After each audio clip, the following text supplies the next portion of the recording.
Assalamualaikum warahmatullahi wabarakatuh. Saya Liaulul Azmi, kelas 11 IPS 4. Nah, di video ini kita akan menjelaskan tentang jaringan tumbuhan. Nah, di jaringan tumbuhan itu ada kutikula, epidermis atas, jaringan tiang, jaringan bunga karang, xilem, floem, epidermis bawah, stoma, dan juga sel penjaga. Nah, jaringan tumbuhan juga ada macam-macamnya. Macam yang pertama, ada jaringan meristem.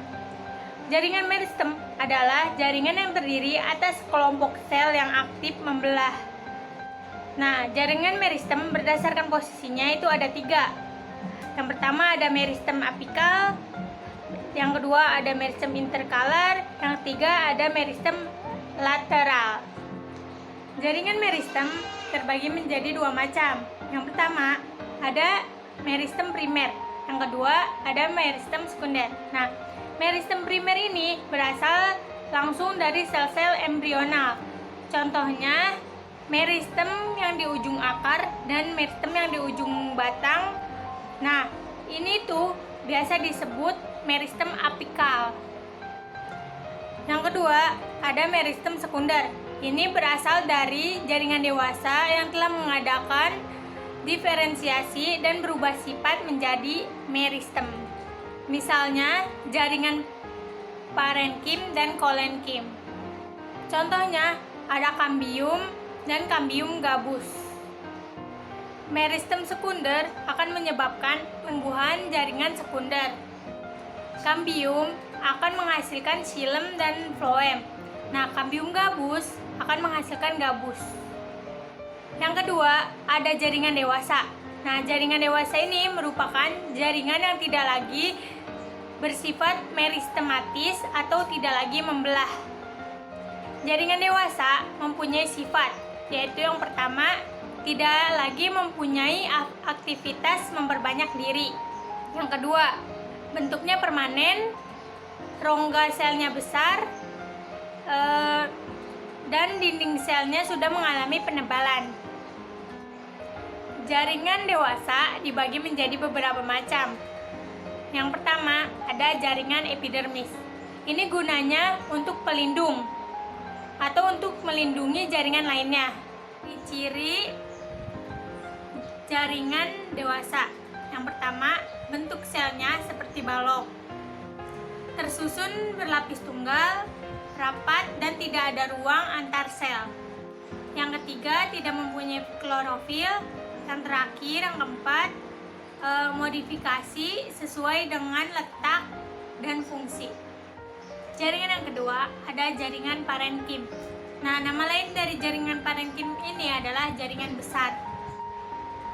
Sel parenkim yang mengandung klorofil disebut klorenkim.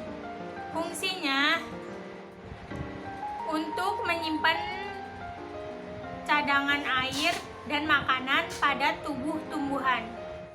Yang ketiga, ada jaringan penguat. Nah, jaringan penguat ini nama lainnya adalah steroid, yang fungsinya untuk menguatkan tubuh tumbuhan, yang terdiri dari kolenkim dan sklerenkim.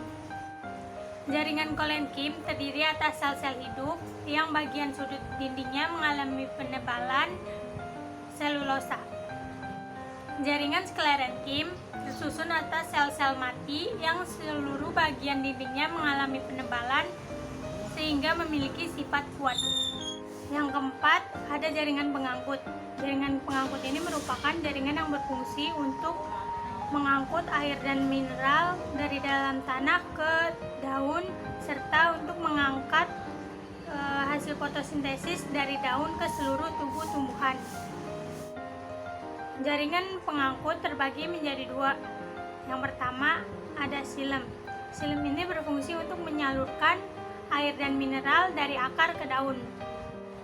Yang kedua ada floem. Floem ini berfungsi untuk mengangkut hasil fotosintesis dari daun ke seluruh tubuh tumbuhan. Tipe-tipe berkas pengangkut berdasarkan letak xilem dan floemnya itu terbagi menjadi 3.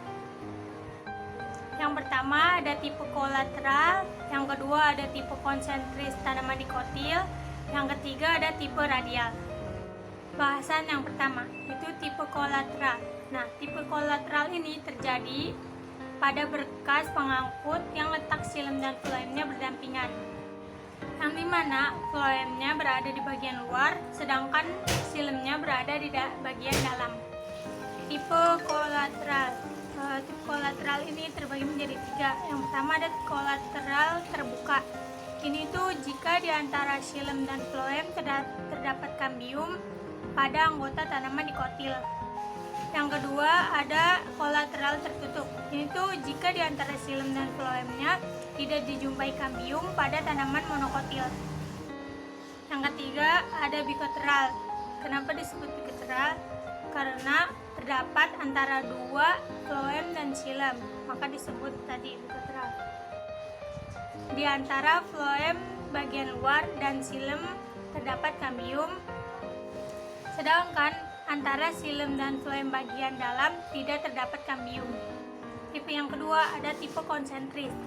Ini tipe konsentris itu berkas pengangkut di mana xilem mengelilingi floem atau sebaliknya.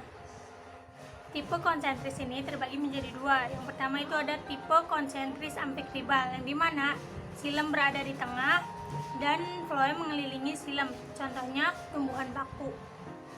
Yang kedua ada tipe konsentris amfifasal, yang dimana floem berada di tengah dan xilem mengelilingi floem. Contohnya cordyline sp. Jenis yang ketiga ada tipe radial. Tipe radial ini merupakan berkas pengangkut dengan letak xilem dan floem bergantian menurut jari-jari lingkaran. Berkas pengangkut radial ini dijumpai di akar tumbuhan Monocotyledinae dan primer Dicotyledinae. Pembahasan selanjutnya ada organ pada tumbuhan. Yang pertama ada akar. Akar ini berfungsi untuk menyimpan cadangan makanan dan menyerap air dan mineral. Yang kedua ada batang. Batang ini merupakan organ tumbuhan yang berfungsi untuk menegakkan tubuh serta untuk menghubungkan antara akar dan daun. Batang dibagi menjadi 2 bagian. Yang pertama ada batang dikotil. Batang dikotil ini susunan jaringannya itu ada epidermis, korteks, endodermis, dan stele. Nah, stele ini ada 3. Yang pertama ada pericycle, parenkim, dan fasis.